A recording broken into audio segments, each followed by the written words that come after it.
प्यारे बच्चों, एक खूबसूरत बाग में तोता और तूती एक पेड़ पर रहते थे। दोनों बहुत होशियार और नेक दिल परिंदे थे। हर सुबह वो अल्लाह का शुक्र अदा करते, फल खाते और बाग में रहने वाले दूसरे परिंदों की मदद करते। एक दिन तोता तूती से बोला, हमें अपनी जिंदगी में कुछ नया करना चाहिए, जैसे कोई सफर मुहिम।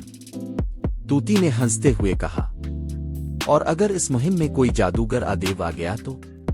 तोता बोला, तो हम अपनी अक्ल और हिम्मत से इसे भी शिकस्त देंगे।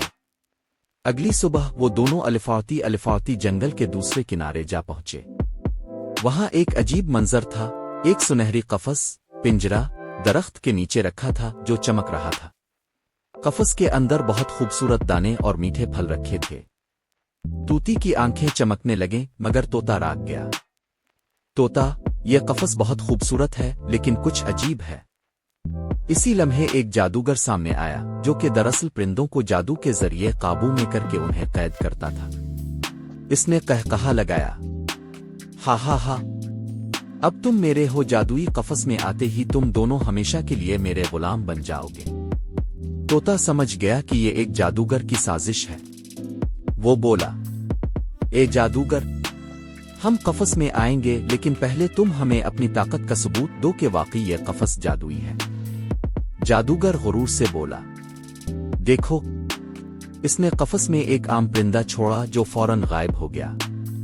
तोता फौरन बोला, क्या बात है, वाकई तुम ताकतवर हो, मगर हम सिर्फ तब कफस में आएंगे जब तुम साबित करोगे कि तुम खुद भी इसमें आ सकते हो। जादूगर हंसा और बोला, ये तो बहुत आसान है। वो कफस में दाखिल हुआ और जैसे ही अंदर गया, तोता जोर से बोला, अब तूती, दरवाजा बंद करो। तूती ने जादुई कफस का दरवाजा अपनी चोंच से बंद कर दिया और जादूगर अंदर कैद हो गया। इसके जादू की सारी ताकत खत्म हो गई और तमाम परिंदे जो कैद थे आजाद हो गए। तमाम परिंदों ने तोते और तूती का शुक्रिया अदा किया और उन्हें जंगल के बादशाह और मलिका का खिताब दिया। तोता बोला, अकद जादू में नहीं, अक्ल, हिम्मत और सच्चाई में होती है।